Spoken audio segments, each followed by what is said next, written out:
Friends, ఎలా ఉన్నారు అందరూ? అందరూ బాగుండాలి, అందులో నేను కూడా ఉండాలి. అలాగే ఈరోజు ఒక మంచి స్టోరీతో, ప్రతి ఒక్కరి లైఫ్లో జరిగే ఒక మంచి స్టోరీతో నేను మీ ముందుకు వచ్చేసాను.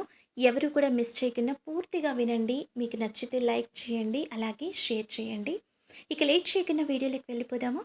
ఒక వ్యక్తి దేవుణ్ణి ఇలా అడిగాడు, నా జీవితం విలువ ఎంత అని.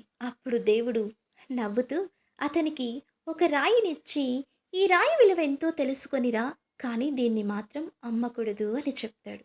సరే సరే అంటూ ఆ వ్యక్తి ఒక పళ్ళ వ్యాపారి దగ్గరికి వెళ్ళి, అలాగే అని దేవుడికి విలువ చెప్పి ఎంత అని అడుగుతాడు. ఆ పర్సను అప్పుడు ఆ పళ్ళ ఆ వ్యాపారి, వ్యక్తి ఈ రాయిని ఆ నేను పండ్ల వ్యాపారి 5 దగ్గరికి పళ్ళకి ఈ రాయిని తీసుకొని 5 పళ్ళు వెళ్ళి ఇస్తాను, దీని అమ్ముతావా? విలువ ఎంతో ఏంటి అని అడిగాడు. ఆ పండ్ల కానీ వ్యాపారి దేవుడు దేవుడు ఈ రాయి విలువని పండ్లు మాత్రమే తెలుసుకొని ఇస్తాను రమ్మన్నాడు అన్నాడు. కదా, అంటే అమ్మమని 5 పళ్ళ చెప్పలేదు వరకు కదా మాత్రమే అని ఈ ఇస్తానన్నాడు. వ్యక్తికి గుర్తొస్తుంది. ఇచ్చేసి వెళ్ళమని అప్పుడు అడిగితే నేను అప్పుడు అమ్మను ఆ జస్ట్ వ్యక్తికి తెలుసుకుందామని దేవుడు మాత్రమే చెప్పిన మాట అడిగాను గుర్తొస్తుంది. అంటాడు. లేదు దేవుడు దీని పర్వాలేదు, రేట్ ఎంతో ఇంకొక 5 తెలుసుకొని పళ్ళు ఎక్స్ట్రా రమ్మన్నాడు ఇస్తా, తప్ప అమ్ముతావా దీన్ని అన్నాడు. అమ్మ లేదు నేను అమ్మను అని చెప్పి ఆ వ్యక్తి ఏం చేస్తారు అంటే అక్కడి నుంచి వెనుతిరిగి మళ్ళీ వెనక్కి వచ్చేస్తాడు. ఆ తర్వాత మళ్ళీ ఒక బంగారు నగల వ్యాపారి దగ్గరికి తీసుకెళ్తాడు. ఈ రాయిని ఆ బంగారు వ్యాపారి వ్యక్తి చూసినప్పుడు ఆశ్చర్యపోతాడు. నేను ఈ రాయికి 50 లక్షలు ఇస్తాను, నాకు అమ్ముతావా అని అడిగాడు. ఆ రాయిని అమ్మకూడదు అని దేవుడు చెప్పిన మాట ఆ వ్యక్తికి గుర్తొస్తుంది. ఆ బంగారు నగల వ్యక్తి దగ్గర నుంచి కూడా వెళ్ళిపోతూ ఉంటాడు. తిరిగి ఆ బంగారు నగర వ్యక్తి, సర్లే నేను 50 లక్షలు కాదు 3 కోట్ల రూపాయలు ఇస్తాను, అమ్ముతావా అని అడుగుతాడు. కొంచెం ఆశ కలుగుతుంది, మనిషి కదా. అయినా మళ్ళీ దేవుడు చెప్పిన మాట వినే, లేదు లేదు నేను అమ్మను అనేసి వెళ్ళిపోతాడు. ఆ తర్వాత ఆ వ్యక్తి ఒక వజ్రాల వ్యాపారి దగ్గరికి ఈ రాయిని తీసుకువెళ్ళి ఇస్తాడు. దీని విలువ ఎంత ఉంటుంది అని అడిగాడు. ఆ వ్యాపారి ఈ రాయిని పరీక్షించి, మీకు ఇది ఎక్కడిది అని అడుగుతాడు. ఇంత విలువైన రాయి మీకు ఎక్కడి నుంచి వచ్చింది అని అడుగుతాడు.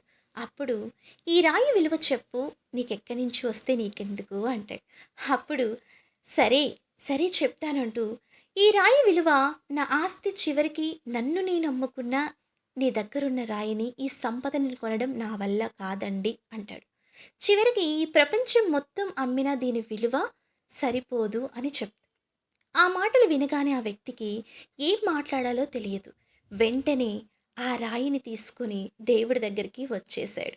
సో దేవుడి దగ్గరికి అప్పుడు వచ్చిన తర్వాత దేవుడు అంటాడు నవ్వుతూ, నీ జీవితం విలువ ఎంతో అని అడిగావు కదా, ఈ రాయి నువ్వు పల్లె వ్యాపారి దగ్గరికి, కూరగాయల వ్యాపారి దగ్గరికి కూడా, బంగారు నగల వ్యాపారి దగ్గరికి కూడా తీసుకెళ్ళి చూపించినప్పుడు వాళ్ళు ఇచ్చిన విలువను చూసావు, కానీ నిజంగా ఈ రాయి విలువ తెలిసిన వజ్రాల వ్యాపారి మాత్రమే దీని అసలు విలువ కూడా చెప్పలేకపోయాడు.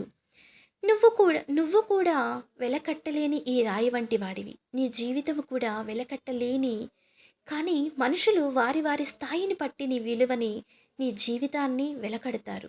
నీ స్థాయిని బట్టి నిన్ను వెలకడతారు. నువ్వు వారికి ఉపయోగపడే విధానాన్ని బట్టి నీ జీవితానికి వెలకడతారు. అది వారి స్థాయి. కానీ నీ విలువ నాకు ఒక్కడికి తెలుసు. నువ్వు నాకు వెలకట్టలేని అమూల్యమైన నిధివి. దేవుడు ఎంత గొప్పగా చెప్తున్నాడో కదా. దీంట్లో మనకి తెలిసిన నీతి ఏంటి అంటే, దేవుడు ఒక్కొక్కరికి ఒక ప్రత్యేకత ఇస్తాడు. ఎవరితోనూ ఎవరు పోల్చుకోకండి. దేవుడు నీకిచ్చిన నువ్వు క్లియర్గా చేయగలిగితే దేవుడికి నువ్వు ఇచ్చే ఒక అమూల్యమైన గిఫ్ట్ అని దీని అర్థం. ఎవరిని చూసి మీరు కించపరచుకోకండి.